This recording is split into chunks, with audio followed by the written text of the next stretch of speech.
Hello hello hello everyone. उम्मीद करता हूँ कि आप लोग चुस्त दुरुस्त और तंदुरुस्त हो। दोस्तों, मैं जानता हूँ कि न्यूज़ आने के बाद में आप सब लोग बहुत परेशान हो। एग्जाम आ चुकी है सामने, लेकिन आपको बता दूं, अभी भी हमारे पास में अराउंड 42 डेज है। बोर्ड ग्रुप की भी तैयारी अगर आप कर रहे हो तो आपके पास में पर सब्जेक्ट 7 दिन है। You have 7 days.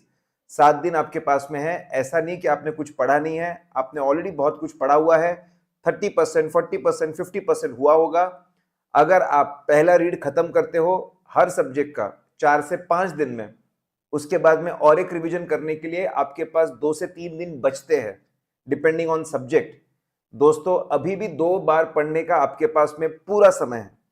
अभी भी अभी भी 2 बार पढ़ने का आपके पास में पूरा का पूरा समय है। और अभी भी आप फोड़ सकते हो, आप अच्छा कर सकते हो। ये वक्त है अपने कैरेक्टर को बताने का, अपने स्ट्रेंथ को बताने का, अपनी हिम्मत को बताने का, अपने ताकत को बताने का, अपने इमोशनल इंटेलिजेंस को बताने का। ये वक्त है खुद को शांत रखने का, खुद को स्टेबल रखने का, ठीक है, और आगे बढ़ने का। Don't be anxious. खुद को शांत रखिए। शांत करने के लिए एक ही सबसे बेस्ट चीज होती है, दिन की शुरुआत। और जब भी आप एंग्शियस फील करें, धीरे धीरे काम करना शुरू करें, धीरे धीरे पढ़ना शुरू करें, धीरे धीरे पन्ने पलटाना शुरू करें, धीरे धीरे लिखना शुरू करें। एक बार आप धीरे धीरे स्टार्ट करोगे, आपकी रिदम बन जाएगी। एक बार रिदम बन गई तो स्पीड अपने आप बन जाएगी। तो जब भी आप एंग्शियस फील करें दोस्तों, खुद को थोड़ा सा स्लो डाउन करें, धीरे धीरे काम करें, everything will be fine. Come on guys, show your character. अभी भी 43 डेज हमारे पास में है। और अगर मैं बोलूं कि हम 12 घंटे पढ़ सकते हैं, 12 घंटे हम लोग पढ़ सकते हैं अगर अभी भी, तो आपके पास में दोस्तों अभी भी लगभग 500 घंटे है। 500 घंटे कम नहीं होते। 500 घंटे कम नहीं होते। 500 घंटों में बहुत कुछ हो सकता है दोस्तों। तो खुद को स्टेबल रखिए, शांत रखिए और आगे बढ़ते जाइए। यस, और रिपीट करिए, खुद को बूस्ट करिए। जितना खुद को बैक करेंगे उतना बेहतरीन करेंगे। चलिए, हमारे आज के सेशन में हम लोग आगे बढ़ते हैं। आज के सेशन में आगे बढ़ते हैं। ये सेकंड लास्ट हमारा सेशन है। This is second last session. ये सेशन में हम लोग चैप्टर नंबर 3, ऐसे 320, 330 और एई के कुछ इंपॉर्टेंट कॉन्सेप्ट करेंगे। और फिर अगले सेशन में chapter number 5, chapter number 3, chapter number 3, chapter number 5 और चैप्टर नंबर 9, 3, 5 और 9, 3, 4 और 9 का मैं आपको अलग से वीडियो भी देने वाला हूं। कोई अगर उसको और ज्यादा पढ़ना चाहता है, हर एक कॉन्सेप्ट कवर करना चाहता है, वो भी मैं आपको प्रोवाइड करूंगा। ठीक है, चलिए दोस्तों,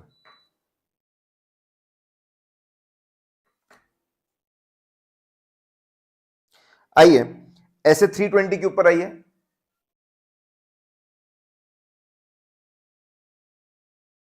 मैं इन जनरल सभी सब्जेक्ट के लिए एक ही टिप दूंगा अभी। इंपॉर्टेंट कॉन्सेप्ट्स और इंपॉर्टेंट क्वेश्चंस, उसमें इंपॉर्टेंट कॉन्सेप्ट्स और इंपॉर्टेंट क्वेश्चंस पे ध्यान दीजिए, उसको कवर कर लो। सभी सब्जेक्ट्स में इंपॉर्टेंट कॉन्सेप्ट्स और इंपॉर्टेंट क्वेश्चंस को कवर कर लो। समय बचेगा तो और हम लोग क्वेश्चंस और कॉन्सेप्ट्स को ऐड करते जाएंगे। एकदम simple, straight forward.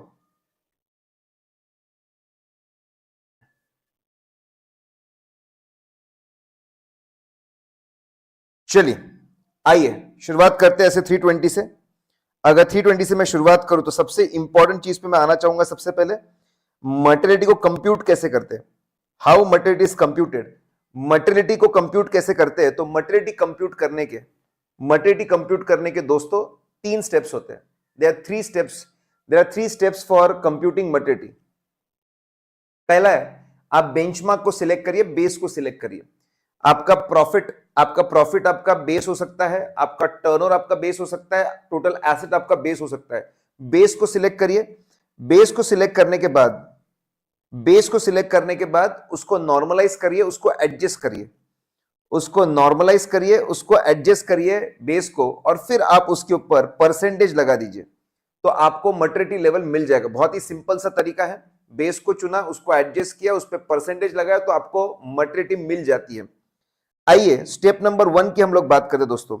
Let's see, step number 1 की अगर हम लोग बात करें कि बेंचमार्क को हम कैसे सिलेक्ट करते हैं, बेस को कैसे सिलेक्ट करते हैं, बेस में क्या होना चाहिए। कैसे हम लोग तय करते हैं कि अर्निंग प्रॉफिट वाली चीजें बेस में होनी चाहिए या टर्नओवर वाली चीजें बेस में होनी चाहिए या फिर एसेट वाली चीजें बेस में होनी चाहिए, कैसे हम लोग तय करते हैं? आइटम्स इन ओवन शॉर्टकट दोस्तों। आइए, बेंचमार्क को अगर आपको चुनना है तो कुछ फैक्टर्स को आपको देखना पड़ेगा। Items in oven, I stand for, आपको यह समझना है कि जो यूजर्स ऑफ फाइनेंशियल स्टेटमेंट है कौन से आइटम पे फोकस करते हैं, कौन से आइटम से बहुत ज्यादा फोकस करते हैं, किस पे बहुत ज्यादा ध्यान देते हैं। बस बेंचमार्क उसी से निकलेगा, मर्टिलिटी उसी के बेसिस पे तय होगी। यूजर्स ऑफ फाइनेंशियल स्टेटमेंट जो आइटम्स पे बहुत ज्यादा फोकस करते हैं, बहुत ज्यादा ध्यान देते हैं, उसी को आपको बेंचमार्क में चुनना होगा, उसी के हिसाब से मर्टिलिटी का कंप्यूटेशन होगा। तो लोग क्या चाहते हैं, लोग कौन सी चीज पे फोकस कर रहे हैं, वो आपको समझना होगा। फार्मा कंपनी में वो R&D एक्सपेंस पे बहुत फोकस करते हैं, आपके FMCG में एडवर्टीजमेंट एक्सपेंडिचर पे बहुत फोकस करते हैं, एंड सो ऑन। तो देखिए लोगों का फोकस किसके ऊपर है। फिर O stand for ownership and financial structure. अगर कुछ ही लोगों का ओनरशिप है तो उनको जाकर पूछो उनका फोकस किस पे है। अगर बहुत सारे पब्लिक वाले लोग हैं, पैसा पब्लिक की शेयर होल्डिंग है, पब्लिक के पास बहुत सारे शेयर्स है, तो उनका पूरा फोकस होता है प्रॉफिट अवेलेबल फॉर डिविडेंड, वो आपका बेस बन जाएगा। अगर फाइनेंस स्ट्रक्चर में इक्विटी ज्यादा है तो अर्निंग के ऊपर बेस रहेगा। अगर डेट फाइनेंसिंग बहुत ज्यादा है तो नेट एसेट्स के ऊपर बेस रहेगा। जो भी बेस आप चुनो बहुत वोलेटाइल नहीं होना चाहिए। अगर नेट प्रॉफिट बहुत वोलेटाइल है तो ग्रॉस प्रॉफिट करोगे, ग्रॉस प्रॉफिट बहुत वोलेटाइल है तो आप टर्नओवर को बेस बनाइए। अगर हम लोग बात करते हैं एलिमेंट्स ऑफ फाइनेंशियल स्टेटमेंट की, if we talk about elements of finance, जो भी आप बेस लो, मटेरियलिटी फाइनेंशियल स्टेटमेंट की निकल रही है तो आपके बेस में हमेशा एलिमेंट ही रहेगा, फाइनेंशियल स्टेटमेंट का कोई एलिमेंट रहने वाला। दोस्तों आइए अब बात करते हैं नेचर ऑफ एंटिटी। अगर प्राइवेट कंपनी है सबका फोकस प्रॉफिट पे, गवर्नमेंट है सबका फोकस टर्नओवर पे, नॉन प्रॉफिट ऑर्गेनाइजेशन सबका फोकस टोटल एसेट पे। एंटिटी को आपने समझ लिया, इकोनॉमी कैसी है, इकोनॉमी बहुत अच्छी चल रही है तो सबका फोकस प्रॉफिट पे, गलत अगर नहीं चल रही इतनी अच्छी तो सबका फोकस आपके कैश पे, आपके कैश फ्लो पे आ जाता है। इंडस्ट्री, अलग अलग इंडस्ट्री में अलग अलग चीजों पे फोकस किया जाता है। लाइफ साइकिल, अर्ली स्टेज पे लोग टर्नओवर पे फोकस करते हैं, लेटर स्टेज पे लोग आपके प्रॉफिट पे फोकस करते हैं। लेट्स फ्रीज गाइस, बहुत आसान है। आपको अगर बेंचमार्क चुनना है तो आइटम्स इन ओवन, लोगों का फोकस किस चीज के ऊपर है उस पे ध्यान में रखकर आपको चुनना होगा। ओ स्टैंड फॉर ओनर्स कौन है, वो क्या चाहते हैं, उनसे पूछो। फाइनेंस स्ट्रक्चर, इक्विटी के डेट है वो देखो। जो भी चुनो वोलेटाइल नहीं होना चाहिए, एलिमेंट ऑफ फाइनेंशियल स्टेटमेंट होना चाहिए। नेचर ऑफ एंटिटी के हिसाब से बेस बदल जाएगा, इकोनॉमिक एनवायरनमेंट के हिसाब से बदल जाएगा, इंडस्ट्री में क्या चल रहा है उसके हिसाब से बदल जाएगा, कंपनी के लाइफ साइकिल में क्या चल रहा है उसके हिसाब से बदल जाएगा। तो गाइज ये फैक्टर होते हैं, इसको पढ़कर समझकर आपको एक बेस को चुनना होगा। बेस आपका अर्निंग बेस्ड हो सकता है, जैसे एवरेज प्रॉफिट हो सकता है, प्रॉफिट फ्रॉम कंटिन्यूइंग ऑपरेशन, जो धंधे कंटिन्यू करने वही लो, जो धंधे बंद होने वाले उनको छोड़ दो। एबिडिटा, ग्रॉस प्रॉफिट हो सकता है। फिर इससे थोड़ा बड़ा होता है आपका कैपिटल बेस, मतलब टोटल एसेट्स कितने हैं, टोटल इक्विटी कितनी है, उससे और बड़ा होता है आपका टर्नओवर, टोटल रेवेन्यू या total expenses. Let's freeze guys, step number 1 था बेस को चुनना। आइटम्स इन ओवन ये फैक्टर्स है, उसके हिसाब से आपको बेस को चुनना होगा, बेस को चुनना होगा, बेस को आपको सिलेक्ट करना होगा। आइए, बेस चुनने के बाद में आप उसको क्या करोगे, नॉर्मलाइज। जो डेटा आपका आता है, जो डेटा आपको आता है, वो जो डेटा आपको आता है फाइनेंशियल डेटा, ये बहुत बार प्रीवियस ईयर से आता है। प्रीवियस ईयर, क्योंकि ये साल तो भी फाइनलाइज होने का है, तो जो डेटा है वो डेटा प्रीवियस ईयर से आता है, या फिर ओपनिंग बजट और फोरकास्ट है वहां से आता है, या फिर टिल डेट कितना रेवेन्यू है, कितना एक्सपेंस है, क्या एसेट्स है, उससे आता है। उसको एडजस्ट किया जाता है। इकोनॉमिक एनवायरनमेंट अगर ग्रोथ है एडजस्ट करो, इंडस्ट्री में क्या चेंज है उसके हिसाब से उसको एडजस्ट करते हैं, सर्कमस्टांसेस के हिसाब से कि भाई इंडिविजुअल कंपनी के सर्कमस्टांसेस ग्रोइंग है, डिक्लाइनिंग है, उसके हिसाब से चेंज करते हैं। इकोनॉमी, उसके इंडस्ट्री, उसके हिसाब से उसको एडजस्ट किया जाएगा। एक्सेप्शनल, फर्दर कभी कभी एक्सेप्ट ये भी आ सकते हैं, एक्सेप्शन आइटम्स को निकाला जाता है, टाइम के लिए एडजस्ट करते हैं। भाई पुराना जो टाइम पीरियड था 9 महीने का था, 9 महीने का है तो 12 महीने कितना। अगर बहुत ज्यादा फ्लक्चुएशन है तो एवरेज प्रॉफिट्स को लिया जाता है। बेस को लीजिए, उसको एडजस्ट करिए, ठीक है। आप डेटा लोगे, उसको आप एडजस्ट करोगे, एडजस्ट करने के बाद में अपना प्रोफेशनल जजमेंट लगाकर परसेंटेज तय करिए। एक सिंपल चीज है, जैसे से बेस बड़ा होता है परसेंटेज कम होता है। जैसे से बेस बड़ा होगा, जैसे प्रॉफिट का 5%, लेकिन टोटल एसेट का 1%, टर्नओवर का आधा %, जैसे से बेस बड़ा होगा परसेंटेज कम होता है, नहीं तो मटेरियल लेवल बहुत ज्यादा बड़ी कंप्यूट हो जाएगी, ठीक है। प्रॉफिट छोटा है इसलिए 5%, टोटल रेवेन्यू बहुत बड़ा है इसलिए 1%। इनवर्स रिलेशन है, बहुत सिंपल सा inverse relation. Matter of professional judgement, inversely adjust करो। पहला हो गया साहब, बहुत ही बढ़िया दोस्तों, बहुत सिंपल खत्म हो गया। बेंचमार्किंग प्रोसेस 3 स्टेप का आपका बेंचमार्किंग प्रोसेस होता है जिससे आपके प्रॉफिट को कंप्यूट किया जाता है। ठीक है, आइए बहुत सिंपल, अब यहां पे सुनिए, मटेरियलिटी को फाइनेंशियल स्टेटमेंट पे कंप्यूट किया जाता है।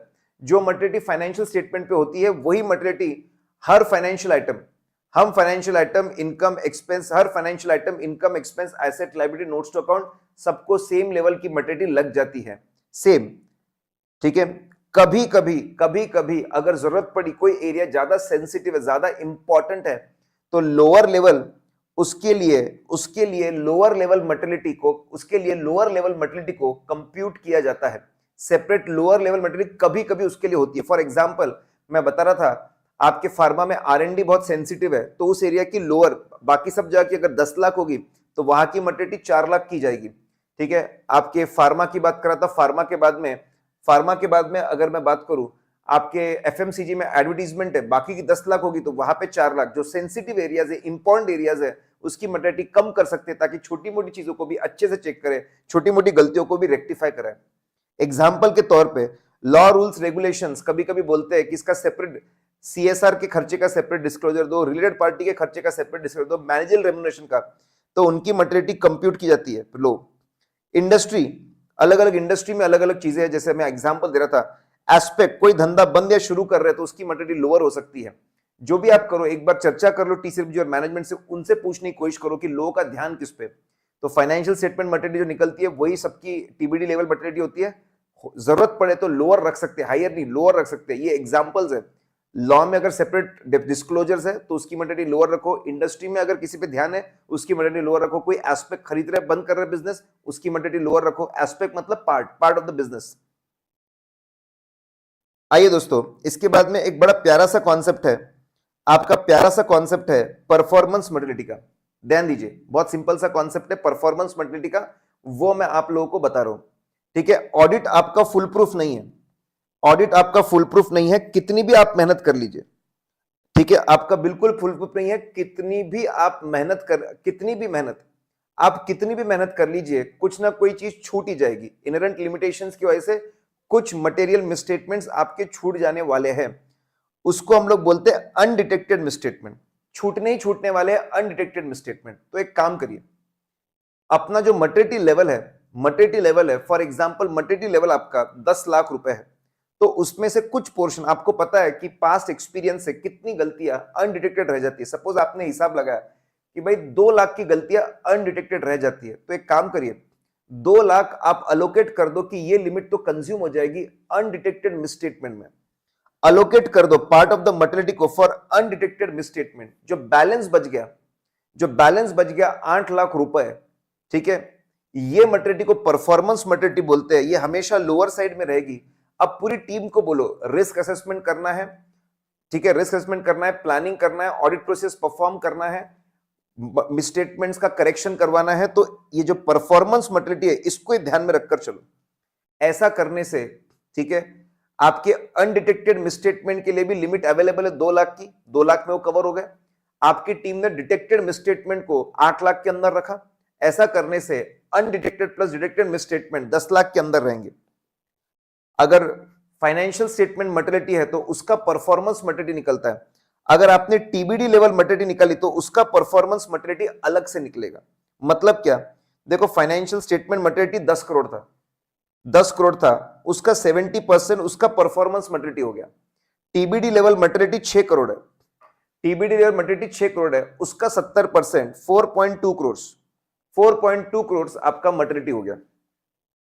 फाइनेंशियल स्टेटमेंट का परफॉर्मेंस मटेरियलिटी अलग से निकलेगा, TBD लेवल का परफॉर्मेंस मटेरियलिटी अलग से निकलेगा। दोस्तों, बेंचमार्किंग प्रोसेस देख लिया, फाइनेंशियल स्टेटमेंट लेवल मटेरियलिटी के बारे में चर्चा कर ली, परफॉर्मेंस मटेरियलिटी के बारे में मैंने आप लोगों को बता दिया। ठीक है, आगे आइए। आगे अगर हम लोग बात करते हैं, एकदम सिंपल सी बात है, मटेरियलिटी और ऑडिट रिस्क, इनका हेवी इन्फ्लुएंस है ऑडिट प्रोसेस में। मटेरियलिटी लेवल और ऑडिट रिस्क का बहुत ज्यादा इन्फ्लुएंस है। मटेरियलिटी लेवल आप जितना कम रखोगे उतनी मेहनत ज्यादा करनी पड़ेगी। ऑडिट रिस्क जैसे कम रखोगे उतनी मेहनत ज्यादा करनी पड़ेगी।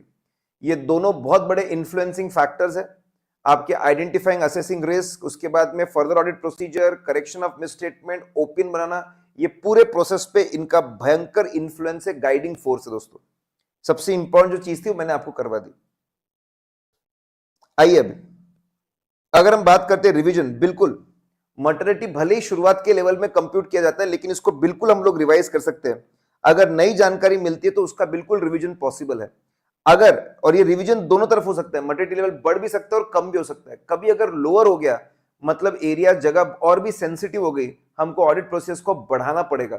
एग्जाम्पल के तौर पे एनआरआर, अगर नया नया इंफॉर्मेशन मिलता है, कोई बिजनेस हम खरीद रहे बेच रहे, अगर ऐसा है तो उसकी मटर्निटी हम लोग कम कर सकते हैं, उसको और सेंसिटिव तरीके से हम लोग देख सकते हैं, उसकी रिवाइज कर सकते हैं मटर्निटी।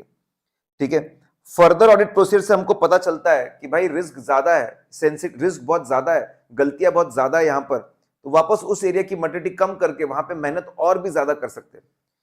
ठीक है, एक्चुअल फाइनेंशियल रिजल्ट्स, अरे भाई एक्सपेक्टेड प्रॉफिट बहुत ज्यादा निकल गया, एक्सपेक्टेड प्रॉफिट बहुत ज्यादा निकल गया, तो फिर उसको मल्टीप्लाई करके मटर्निटी लेवल भी इंक्रीज करनी पड़ेगी।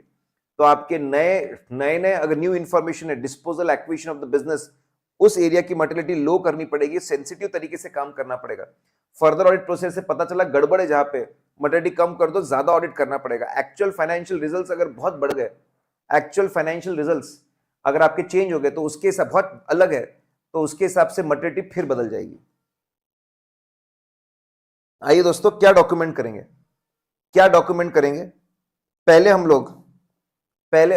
लोग फाइनेंशियल स्टेटमेंट लेवल मर्टिलिटी को डॉक्यूमेंट करेंगे, टीबीडी लेवल को डॉक्यूमेंट करेंगे, परफॉर्मेंस, इसमें कोई रिवीजन होगा तो उसको डॉक्यूमेंट करेंगे। दोस्तों 320 की सारी इंपॉर्टेंट चीजें हम लोगों ने कर ली। अब आइए 330 के ऊपर, अब दोस्तों आइए 330 के ऊपर। ठीक है, 330 आपको रिस्पॉन्स टू रिस्क के बारे में बताता है। 330 आपको रिस्पॉन्स टू,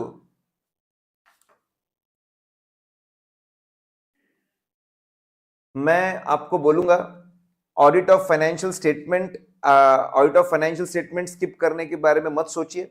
मैं एक सेशन लेने वाला हूं परसों, ठीक है, वो होगा। और मैं आपको बता दूं,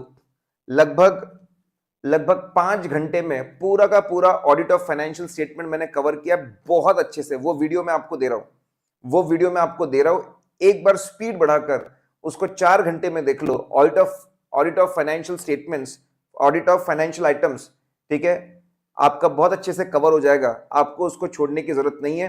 वहां से कभी कभी आपका 15 मार्क का आ जाता है, 15 मार्क्स का वहां से आ जाता है, तो उसको छोड़ने के बारे में बिल्कुल मत सोचिए दोस्तों। ठीक है, नाउ आइए, तो आपका रिस्पॉन्स टू रिस्क, इसमें 2 ऑडिट प्रोसीजर्स पे ध्यान दिया है, टेस्ट ऑफ कंट्रोल्स और उसके बाद में सब्सटेंटिव ऑडिट प्रोसीजर। सबसे पहले टेस्ट ऑफ कंट्रोल में हम लोग क्या करते हैं? टेस्ट ऑफ कंट्रोल में हमारा फोकस होता है whether internal control systems are designed, जो स्टेप्स बनाए आर दे डिजाइंड प्रॉपरली, क्या वो गलतियों को प्रिवेंट कर पाएंगे या फिर डिटेक्ट और करेक्ट कर पाएंगे, वो दिखाता है। और क्या साल भर दे वर ऑपरेटिंग इफेक्टिवली, ये दिखाता है। तो डेफिनेशन के बारे में बात करिए, 2 चीजों पे फोकस होता है। सारे कंट्रोल्स टेस्ट नहीं करते, सिर्फ रेलेवेंट कंट्रोल्स को टेस्ट करते हैं। वो कंट्रोल जो रिस्क को कॉम्पनसेट करते हैं, ठीक है, वो रेलेवेंट कंट्रोल में 2 तरह के कंट्रोल आते हैं, जो रिस्क को कॉम्पनसेट करते हैं, और दूसरा हाईली ऑटोमेटेड एरियाज जो है, जहां पे substantive procedure alone can not provide sufficient appropriate audit evidence, ठीक है, उसको हम चेक करते हैं। तो पहले आप डेफिनेशन के बारे में बताएंगे, फिर आप बताएंगे कि सिर्फ रेलेवेंट कंट्रोल्स को चेक करते हैं, फिर आप बात करेंगे एनटीई की, नेचर टाइमिंग एक्सटेंट की। आप बात करेंगे दोस्तों नेचर टाइमिंग एक्सटेंट की, एनटीई की आप बात करेंगे। ठीक है, आइए दोस्तों, एनटीई के बारे में अगर मैं बात करूं, नेचर के बारे में, तो आपको चेक करना है हाउ टू चेक, आपको बात करनी है how to check and what to check. Now how to check बहुत सिंपल है, इंक्वायरी बेहतरीन तरीका है इंटरनल कंट्रोल्स को समझ के टेस्ट करने का, इंक्वायरी, लेकिन उसके साथ कॉम्बिनेशन इंक्वायरी प्लस इंस्पेक्शन कर लीजिए, या इंक्वायरी प्लस रीपरफॉर्मेंस कर लीजिए, ये बेस्ट तरीका माना जाता है, सबसे इफेक्टिव तरीका माना जाता है। इंक्वायरी प्लस ऑब्जर्वेशन को लेस, इंक्वायरी प्लस डॉक्यूमेंट्स का इंस्पेक्शन या रीपरफॉर्मेंस बेस्ट है, इंक्वायरी प्लस ऑब्जर्वेशन को लेस इफेक्टिव माना जाता है, क्योंकि उसका एविडेंस मोमेंटरी आपको मिलता है। Depending on nature of controls, documents available है तो इंस्पेक्शन कर लीजिए, अवेलेबल नहीं है शायद ऑब्जर्वेशन कर लीजिए या रीपरफॉर्मेंस कर लीजिए, depend on nature of control. How to check में इंक्वायरी प्लस आपको दूसरी प्रोसेस को लगाना पड़ेगा। सबसे बेस्ट एक है, इतनी बेस्ट नहीं है एक चीज। अब आगे अगर बात करें व्हाट टू चेक, चार बातें चेक करनी है। By whom and by what means, control कौन लगाता है कि भाई इंडिविजुअल लगाता है, कंट्रोल कौन लगाता है, कोई इंडिविजुअल कंट्रोल, कोई इंडिविजुअल कंट्रोल को लगा रहा है, इंडिविजुअल, क्या कोई इंडिविजुअल कंट्रोल को लगा रहा है, ठीक है, या फिर कोई सॉफ्टवेयर कंट्रोल को लगा रहा है, कौन लगा रहा है, ठीक है। बाय व्हाट मींस, सिग्नेचर करके कंट्रोल को अप्लाई कर रहे हो कि कंप्यूटर अप्रूवल देके, ट्रांजैक्शन अप्रूव करके आपको कंट्रोल को अप्लाई कर रहा है। Bye whom, by what means, consistently her transaction को लगाया जा रहा है क्या, साल भर ये एक्टिवेटेड था क्या। इनडायरेक्ट कंट्रोल्स, अगर आपका ह्यूमन बींग्स पे बहुत डिपेंडेंट है तो एचआर कंट्रोल्स, आईटी सिस्टम पे तो आईटी कंट्रोल्स, मशीनों पे तो मेंटेनेंस कंट्रोल्स, ये आपके इनडायरेक्ट कंट्रोल्स। तो आपको नेचर ऑफ चेकिंग में बात करना है, how to check and what to check. How to check मतलब इंक्वायरी, इंक्वायरी के कॉम्बिनेशंस। व्हाट टू चेक, कौन लगाता है, बाय व्हाट मींस, कंसिस्टेंटली लगा रहना, साल भर लगा रहना, इनडायरेक्ट कंट्रोल्स। अगर हम बात करते हैं एक्सटेंड ऑफ चेकिंग, बहुत सिंपल सी बात है, इंपॉर्टेंट प्रिंसिपल है। अगर आप इंटरनल कंट्रोल्स पे बहुत ज्यादा भरोसा करना चाहते हो, उस पर बहुत डिपेंडेंसी करना चाहते हो, सब्सटेंटिव प्रोसीजर कम करना चाहते हो, तो आपने ज्यादा चेक करना चाहिए, आपने ज्यादा चेक करना चाहिए, ठीक है। अगर आप कंट्रोल से बहुत भरोसा करना है तो आपकी स्ट्रेटेजी में लिखा है कंट्रोल पे ज्यादा भरोसा करेंगे तो टेस्ट ऑफ कंट्रोल को ज्यादा चेक करना चाहिए, ठीक है। ये इंपॉर्टेंट प्रिंसिपल। और राइट लेफ्ट करके हमारा शॉर्टकट है। R stand for relevance. अगर आपको टेस्ट ऑफ कंट्रोल्स में बहुत रेलेवेंट काम का एविडेंस मिल रहा है तो मौका मत छोड़िए, ज्यादा से ज्यादा चेक करके रिलायबल रेलेवेंट एविडेंस को जमा कर लीजिए। लेंथ ऑफ टाइम पीरियड अगर ज्यादा है, ठीक है, अगर एक कंट्रोल 3 महीने के लिए, एक कंट्रोल 12 महीने के लिए, जो 12 महीने के लिए उसको ज्यादा चेक करेंगे हम लोग। फिर उसके बाद में एक्सपेक्टेड रेट ऑफ डेविएशन, अगर डेविएशन मतलब गलती होने के चांस ज्यादा लग रहा है तो ज्यादा चेक करने के बाद ही उस पर भरोसा करेंगे। फ्रीक्वेंसी ऑफ परफॉर्मेंस, जितनी ज्यादा फ्रीक्वेंसी होगी, साल में जितनी ज्यादा बार लगाएंगे उतनी ज्यादा चेक करनी पड़ेगी। All dependence from test of other controls, बाकी कंट्रोल्स पूरे फेल हो गए, इसी पे पूरी डिपेंडेंसी है तो इसको ज्यादा चेक करना पड़ेगा। राइट लेफ्ट, रेलेवेंट एविडेंस मिल रहा है, ज्यादा एविडेंस ले लो। लेंथ ऑफ टाइम पीरियड ज्यादा है, ठीक है, 3-4 महीने नहीं 12 महीने, ज्यादा कर लो। Expected rate of deviation, control fail होने के चांस है, ज्यादा चेक कर लो। फ्रीक्वेंसी बहुत ज्यादा है परफॉर्म करने की, ज्यादा चेक करो। अदर कंट्रोल्स फेल हो रहे हैं, पूरा इसके ऊपर भरोसा है, आपको ज्यादा चेकिंग करनी पड़ेगी। दोस्तों टेस्ट ऑफ कंट्रोल्स हो गया। टेस्ट ऑफ कंट्रोल्स में हमने डेफिनेशन की बात की, कौन से रेलेवेंट कंट्रोल चेक करते हैं उसकी बात की, और हमने बात की NTE, nature of checking, timing of checking, extend of checking. Nature of checking में हमने बोला what to check and how to check. Timing के बारे में बता दूं, कुछ कंट्रोल्स हम लोग, जो कंट्रोल साल भर होते हैं उसको साल भर चेक करते, कुछ कंट्रोल ईयर एंड में परफॉर्म करते तो उसको चेक भी ईयर एंड पे करना पड़ेगा। टाइमिंग एंड एक्सटेंड, एनटीई के बारे में बात की। आइए दोस्तों, अब क्या हम लोग पिछले साल का एविडेंस यूज कर सकते हैं क्या? बिल्कुल। क्या पिछले साल का एविडेंस हम यूज कर सकते हैं क्या? हम लोग पिछले साल का एविडेंस, पिछले साल के जो फाइल्स है वो एविडेंस हम लोग टेस्ट ऑफ कंट्रोल में बिल्कुल यूज कर सकते हैं। हर ऑडिट में हमको तय करना पड़ता है कितने कंट्रोल्स के लिए पिछले साल का एविडेंस यूज करूं और कितने कंट्रोल्स को रीटेस्ट कर लेना चाहिए। ये डिसीजन रखता है कुछ फैक्टर्स के ऊपर। कौन से फैक्टर्स दोस्तों? पीएम और सीएम हमारे चीफ गेस्ट है, उनसे पूछिए। P stand for personal change, अगर लोग बहुत ज्यादा बदल चुके हैं, ठीक है, अगर लोग एम्प्लॉयज बहुत सारे बदल चुके हैं तो रीटेस्ट करने के बारे में सोचिए। प्रीवियस ईयर इतने इफेक्टिव नहीं था, रीटेस्ट करने के बारे में सोचिए। 2 पी हो गए। M stand for manual control ज्यादा है, उन पे ज्यादा भरोसा नहीं कर सकते, रीटेस्ट कर लो as compare to automated. Other components, आपको पता चला कि बाकी कंपोनेंट इतने अच्छे नहीं थे, कंट्रोल एनवायरनमेंट इतना अच्छा नहीं था, इंटरनल रिस्क असेसमेंट प्रोसेस इतना अच्छा नहीं था, मॉनिटरिंग कंट्रोल इतना अच्छा नहीं था, फिर से रीटेस्ट कर लो। M stand for material misstatement, risk of material misstatement है भाई, रिस्क ज्यादा है, फिर से रीटेस्ट कर लो। चेंजिंग सर्कमस्टांसेस, सर्कमस्टांस बदल गए लेकिन कंट्रोल नहीं बदले, डर लग रहा है, रीटेस्ट कर दो। जनरल आईटी कंट्रोल्स वीक है, कोई भी आईटी डिपार्टमेंट घुस जाता है, रीटेस्ट कर दो। तो आपको पिछले साल का एविडेंस आप बिल्कुल यूज कर सकते हो। आपको डिसाइड, आपको, ठीक है, हर साल तय करना पड़ेगा कितना पिछले साल का यूज करो, कितना रीटेस्ट करो। फैक्टर्स है पीएम और सीएम, चीफ गेस्ट है, ठीक है। अगर ऑडिट एविडेंस, अगर आपके फैक्टर्स पॉजिटिव निकले तो हम पिछले साल का एविडेंस यूज करेंगे, लेकिन पहले देखना पड़ेगा क्या पिछले साल का एविडेंस रेलेवेंट है क्या। अगर सिग्निफिकेंट चेंजेस नहीं है कंट्रोल में तो वो आज भी रेलेवेंट है, ठीक है। आपको ध्यान रखना है पिछले साल का यूज करते हैं, वंस इन चेकिंग होनी चाहिए, once in every third year, और एटलीस्ट कुछ कंट्रोल्स तो हर साल चेक होनी चाहिए, कुछ कंट्रोल्स। देखो बहुत सिंपल है, आप बताएंगे बिल्कुल यूज कर सकते हैं, हर बार तय करना पड़ता है, फैक्टर्स को चुनना पड़ता है। अगर फैक्टर्स पॉजिटिव निकले तो ऑडिट एविडेंस यूज करेंगे, प्रोवाइडेड वो आज भी एविडेंस रेलेवेंट हो, काम का हो, सिग्निफिकेंट चेंजेस नहीं होंगे तो काम का है फिर। लेकिन आप once in every third year आपको रिटेस्ट करना ही पड़ेगा। इस तरह की प्लानिंग करो कि थोड़े कंट्रोल्स हर साल चेक हो। उसके लिए बहुत सिंपल होता है, बहुत आसान होता है। आप कंट्रोल्स को 3 इसमें बांट दो, ABC। पहले साल तो आपको सब चेक करना पड़ेगा, ठीक है। अगले साल सिर्फ A कैटेगरी को चेक करो, बाकी 2 छोड़ दो। फिर सिर्फ B को करो, बाकी 2 छोड़ दो। सिर्फ C को करो, बाकी सब छोड़ दो। अगर आप ऐसा करोगे तो बराबर आपने कंट्रोल्स को 3 पार्ट में बांट दिया, हर साल एक एक पार्ट चेक करते जा रहे हो, या तो A या तो B या तो C, और 2-2 साल बाद नंबर लाएगा अपने वापस ABC का। ये बेहतरीन तरीका है, ठीक है, टेस्ट ऑफ कंट्रोल्स की स्ट्रेटेजी का। आइए दोस्तों, हम लोगों ने टेस्ट ऑफ कंट्रोल देख लिया, पिछले साल का एविडेंस यूज कर सकते हैं क्या, हम लोगों ने वो भी देख लिया दोस्तों। आइए अब आगे बढ़ते हैं हम लोग, और आगे बढ़ेंगे तो मैं सब्सटेंटिव ऑडिट प्रोसीजर्स की बात करूं दोस्तों। I am talking about substantive audit procedures.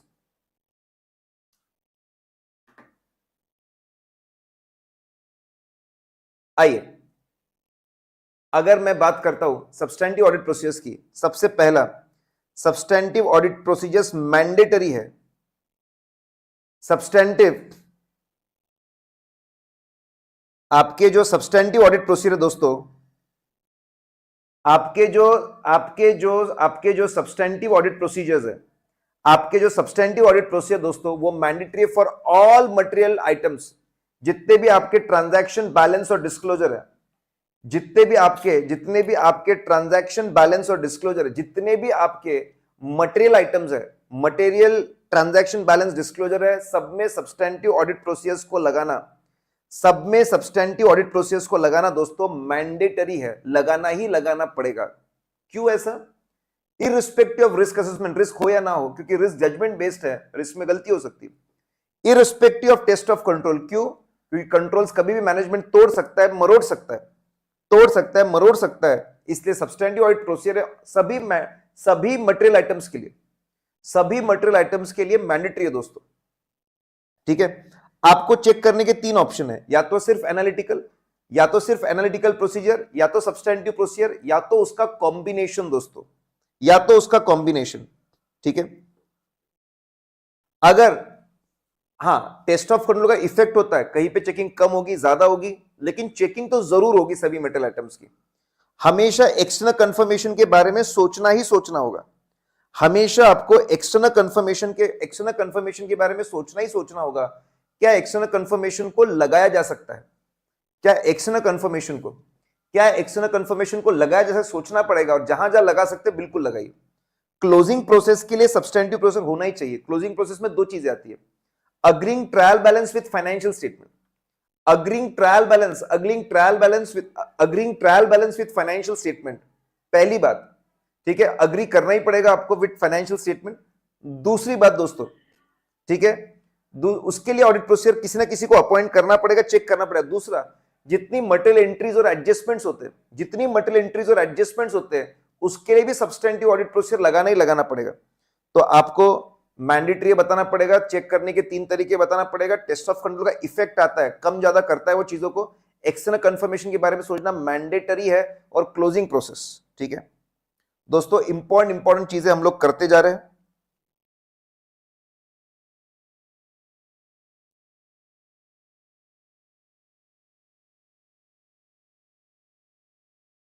Now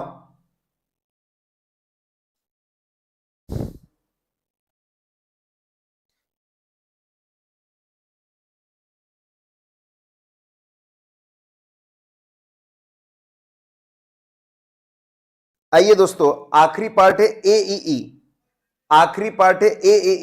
audit in automated environment. आखिरी पार्ट आपका AAE है, ऑडिट इन ऑटोमेटेड एनवायरमेंट।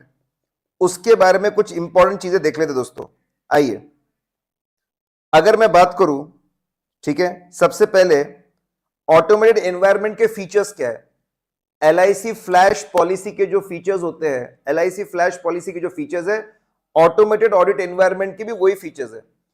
आपको हमेशा लेटेस्ट इंफॉर्मेशन देगा, एल फॉर लेटेस्ट इंफॉर्मेशन देगा आपको हमेशा। आपके बिजनेस के जितने भी डिपार्टमेंट सबको इंटीग्रेट कर देगा, सब मिलकर काम करेंगे, purchase, production, sales, marketing, recovery, सब मिलकर काम करेंगे। कनेक्टिविटी और नेटवर्किंग, दूर दूर के ब्रांचेस सबको वो कनेक्ट कर देगा, नेटवर्क में जोड़ देगा। फास्टर बिजनेस ऑपरेशंस आपके हो पाएंगे, फास्टर बिजनेस ऑपरेशन हो पाएंगे, लार्ज वॉल्यूम आप फटाफट निपटाओगे, एक्यूरेटली प्रोसेसिंग होगी, एक्यूरेसी के साथ में आप प्रोसेसिंग करेंगे। Better security and controls, better security, ठीक है, आपकी सिक्योरिटी और स्ट्रांग हो जाएगी। कौन सा बंदा कौन से डेटा को एक्सेस करेगा, वो सिक्योरिटी और भी स्ट्रांग होगी, ह्यूमन एरर्स कम हो जाएंगे। एलआईसी फ्लैश, लेटेस्ट इंफॉर्मेशन आपको मिलेगी, मोस्ट अपडेटेड इंफॉर्मेशन, इंटीग्रेशन हो जाएगा, कनेक्टिविटी बढ़ जाएगी, faster business operation, large volume में काम आप फटाफट कर पाओगे, एक्यूरेट डेटा प्रोसेसिंग होगी, सिक्योरिटी अच्छी हो जाएगी, ह्यूमन एरर्स कम होंगे। क्यों हम लोग आईटी के बारे में इतना ध्यान दे रहे हैं, आईटी को हम लोग इतना ध्यान क्यों दे रहे हैं, ठीक है। हाईफाई सेस आपके क्यों इतना, तो यहां पे दो शॉर्टकट है, क्यों इतना इंपॉर्टेंस दे रहे हैं। चेस एट पीवीआर, चेस को इतना क्यों इंपॉर्टेंस दे रहे हैं, why chess game is relevant at PVR. आइए दोस्तों, कॉम्प्लेक्सिटी, आजकल कॉम्प्लेक्सिटी ऑफ ट्रांजैक्शंस बहुत बढ़ चुका है, complexity of transaction, multiple system networks है, इसीलिए क्योंकि कॉम्प्लेक्सिटी बहुत बढ़ चुका है, आईटी डिपार्टमेंट बहुत कॉम्प्लेक्स हो चुका है, इसीलिए उस पे ध्यान देना बहुत जरूरी है, इसलिए वो उस पे ध्यान देना पड़ रहा है, उस पे एफर्ट्स लगाने पड़ रहे हैं। हाईफाई बिजनेस आजकल आपके हाईटेक नेचर, आपका बिजनेस ही हाईटेक है, social media companies, Amazon, Flipkart, पूरा बिजनेस टेक्नोलॉजी पे टिका हुआ है, तो इसलिए आपको टेक्नोलॉजी पे ज्यादा ध्यान देना पड़ता है, ठीक है। सिंपल है, chess is relevant at PVR, ठीक है। सी हो गया, एच हो गया, ई स्टैंड फॉर एफिशिएंसी, अगर आपको ऑडिट एफिशिएंट इफेक्टिव करना है तो आपको आईटी सिस्टम्स और आईटी बेस्ड ऑडिट तो करना ही पड़ेगा। फिर S stand for system and application software business, इतना ज्यादा आजकल लोग सॉफ्टवेयर यूज कर रहे हैं, तो सॉफ्टवेयर को तो ध्यान देना ही पड़ेगा, उसको चेक करना ही पड़ेगा, सब कुछ सॉफ्टवेयर ओरिएंटेड होता जा रहा है। Then again S stand for international standard, Indian और इंटरनेशनल स्टैंडर्ड्स बोलते हैं कि ऑडिटर को आपके आईटी सिस्टम्स को समझना होगा, उसमें देखना होगा, उसकी रिस्क निकालनी होगी, उसको चेक करना होगा, इसलिए ध्यान दे रहे हैं हम लोग। PVR, P stand for policy, आजकल कंपनी की पॉलिसीज का इंप्लीमेंटेशन सिस्टम्स के थ्रू होता है, तो इसलिए सिस्टम्स पे ध्यान देना जरूरी है। वॉल्यूम ऑफ ट्रांजैक्शन इतना है, सिस्टम के बिना काम ही नहीं होता है, इसलिए ध्यान देना पड़ रहा है।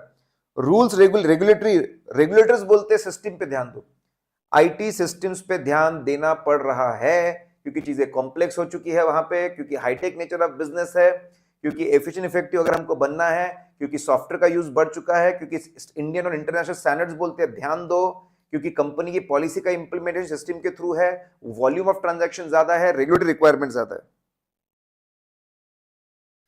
आइए दोस्तों, हमको कौन सी बातें समझनी पड़ती है, अगर आईटी सिस्टम को अगर हमको समझना है, कौन सी बातें हमको समझनी पड़ती है।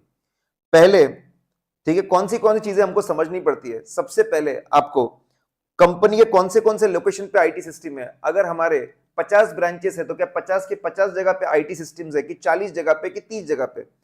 हर ब्रांच में क्या क्या काम आईटी से होता है, कहीं पे परचेस का काम, कहीं प्रोडक्शन का, कहीं पे सेल पे, किसी का सैलरी का काम, कौन से आपको देखना पड़ेगा, कौन सा पर्पस है भाई, कहीं पे फाइनेंशियल चीजों के लिए होता है, कहीं पे नॉन फाइनेंशियल के लिए।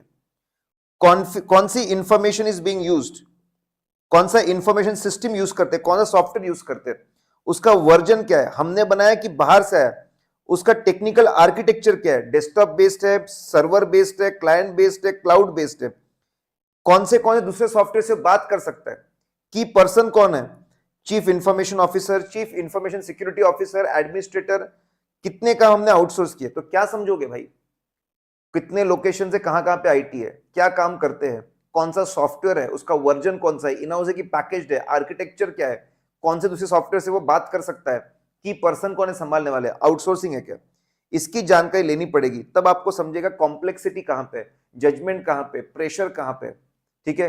वो आपको समझ में आएगा दोस्तों। रिस्क हम पहले ही कवर कर चुके, 315 के अंदर रिस्क हम पहले ही सेम है, कॉपी पेस्ट। आईटी की रिस्क 315 में और एई में सेम है दोस्तों, ठीक है। आइए अब मैं आपको बता दूं general IT controls, general IT controls, application IT controls, general IT controls, general IT controls, application IT controls, ठीक है, और आपके आईटी डिपेंडेंट कंट्रोल्स क्या होते हैं वो मैं आपको बताता हूं। सबसे पहले आपके जनरल आईटी कंट्रोल्स, पूरे आईटी डिपार्टमेंट के लिए जो कंट्रोल्स बने हैं, उसको सेफ सिक्योर रखने के लिए जो कंट्रोल्स बने हैं, उसके इंफ्रास्ट्रक्चर के लिए कंट्रोल्स बने हैं, जो पूरे आईटी डिपार्टमेंट के लिए बने हैं, इंडिविजुअल सॉफ्टवेयर के लिए नहीं बने हैं, पूरे डिपार्टमेंट के लिए। डिपार्टमेंट में 20 अलग अलग तरह के सॉफ्टवेयर हो सकते हैं। परचेज के लिए एक सॉफ्टवेयर, गुड्स की ट्रैकिंग के लिए एक सॉफ्टवेयर, स्टोरेज के लिए एक सॉफ्टवेयर, सेल्स के लिए एक सॉफ्टवेयर, एम्प्लॉय का सॉफ्टवेयर, सैलरी का सॉफ्टवेयर, ठीक है, कमीशन का सॉफ्टवेयर, अकाउंटिंग का सॉफ्टवेयर। तो हर चीज के लिए एक सॉफ्टवेयर हो सकता है, 20-25 सॉफ्टवेयर होंगे आईटी डिपार्टमेंट के अंदर।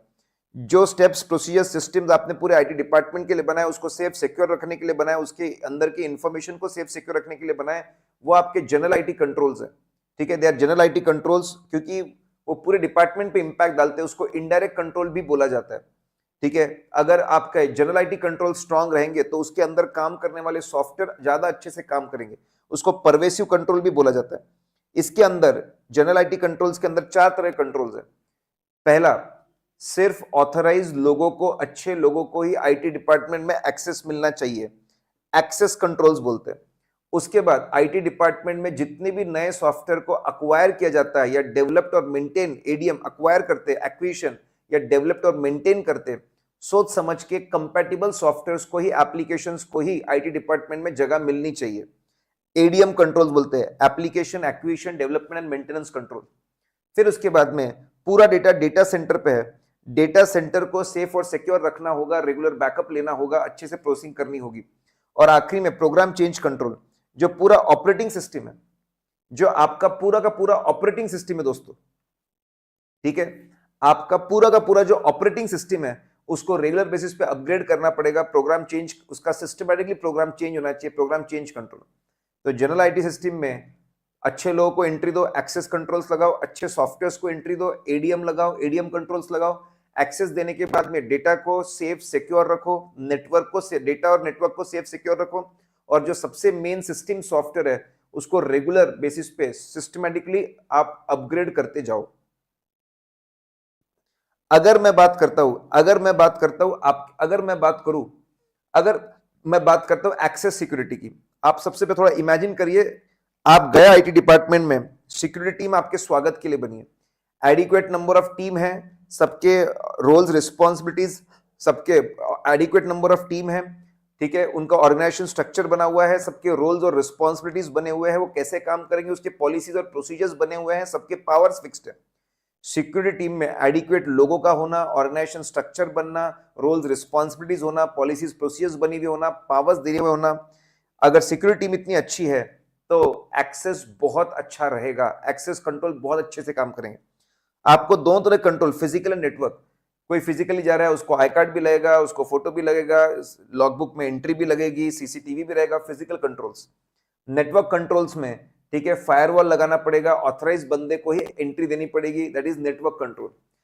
अंदर घुसने के बाद कंप्यूटर ऑपरेशन कंट्रोल, कौन कौन से सिस्टम पे बैठेगा, कौन से डेटा को एक्सेस करेगा, कंप्यूटर ऑपरेशन कंट्रोल में आता है।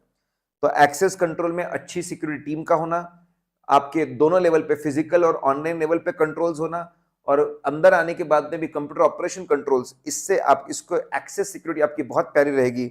अच्छे लोग ही आएंगे, सही लोग आएंगे, गलती होने के चांसेस ड्रास्टिकली कम हो जाएंगे। अगर हम एप्लीकेशन सिस्टम और डेवलपमेंट मेंटेनेंस कंट्रोल, सबसे पहले पॉलिसी होनी चाहिए कि नए सॉफ्टवेयर को अगर हमको खरीदना है या बनाना है तो स्टेप बाय स्टेप क्या प्रोसेस करनी होगी, ठीक है। हमको कमिटी बनाकर मीटिंग्स करनी पड़ेगी कि भाई सॉफ्टवेयर को, कौन सा सॉफ्टवेयर खरीदना चाहिए, कैसे खरीदना चाहिए, फिर सॉफ्टवेयर कैसे बनाना चाहिए, क्या उसके ऑब्जेक्टिव और पर्पस होनी चाहिए, कमिटी बनाइए।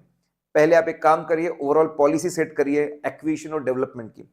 फिर जब भी कोई नया एक्विजिशन डेवलपमेंट करना है, मीटिंग बनाकर, कमिटी बनाकर मीटिंग्स करिए, उसके बारे में सोचिए, ठीक है।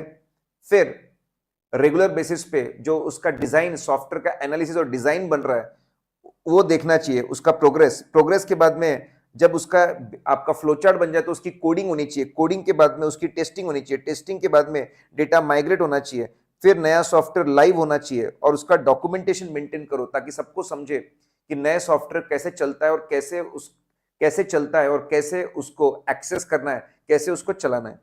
तो आप अगर ऐसे सिस्टमैटिकली चलेंगे, आपने ओवरऑल पॉलिसी सेट की, आपने सॉफ्टवेयर के लिए कमिटी बनाई, फिर प्रोग्रेस को रिव्यू करते रहे, फ्लो चार्ट बन गया, कोडिंग हो गई, कोडिंग के बाद टेस्टिंग हो गई, डेटा माइग्रेट हो गया, नया सॉफ्टवेयर बन गया, documentation, data centre and network control.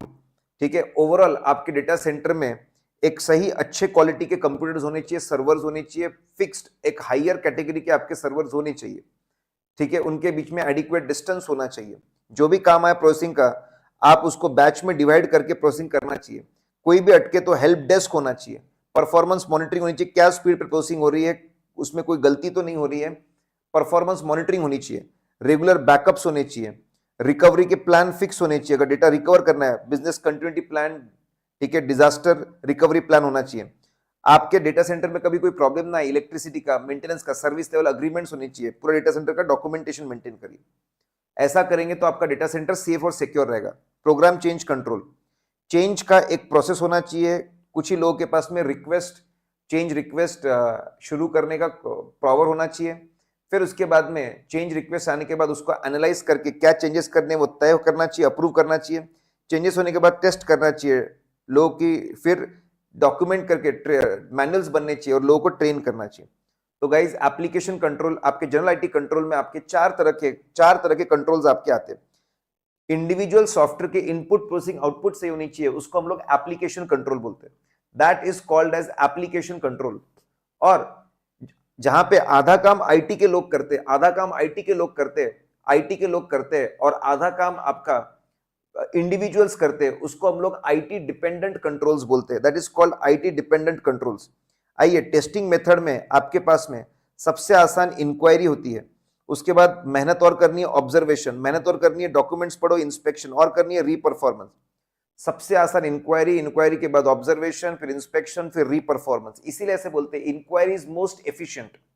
Inquiry most efficient है, सबसे एफिशिएंट आपकी इंक्वायरी है, और सबसे इफेक्टिव आपका रीपरफॉर्मेंस है। सबसे बेस्ट एविडेंस आपको रीपरफॉर्मेंस से मिलता है। Inquiry most efficient, reperformance most effective. Combination of inquiry and inspection को बेस्ट माना जाता है। कौन सा यूज करना डिपेंड करता है सिचुएशन पे। ठीक है, आपके जो fact components of internal controls है, क्या कॉम्प्लेक्सिटी है, क्या हिस्ट्री है, उस पर डिपेंड करता है कौन सा तरीका हम यूज करेंगे।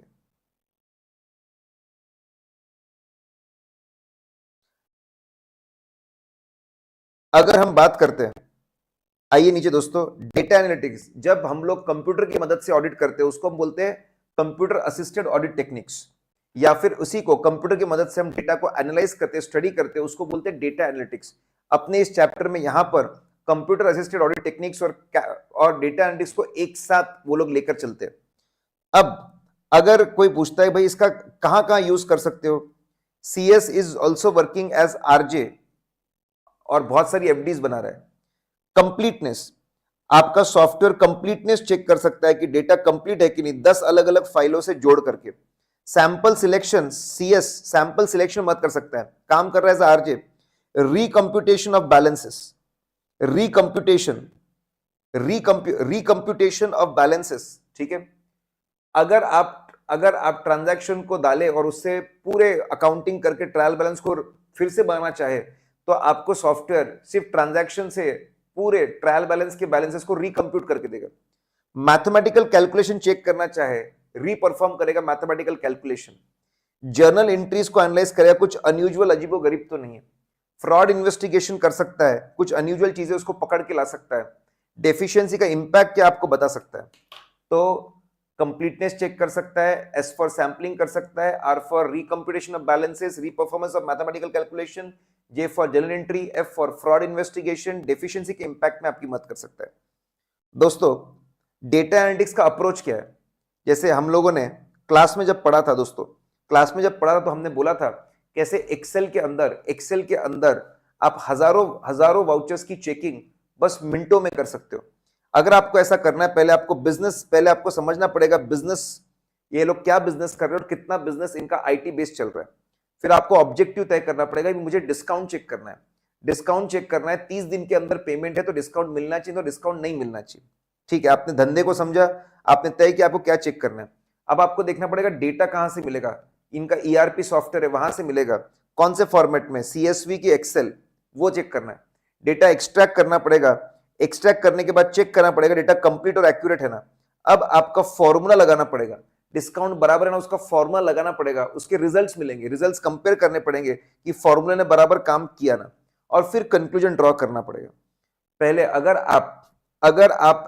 अगर आप ठीक है, approach to use data analytics बहुत सिंपल है। पहले धंधे को समझा, ऑब्जेक्टिव सेट किया, डेटा कहां से मिलेगा देखा, उसको एक्सट्रैक्ट किया, उसका कंप्लीट एक्यूरेट है ना डेटा, क्राइटेरिया को अप्लाई किया, रिजल्ट्स बराबर निकाल रहा है ना, डिस्काउंट की चेकिंग और कंक्लूजन्स।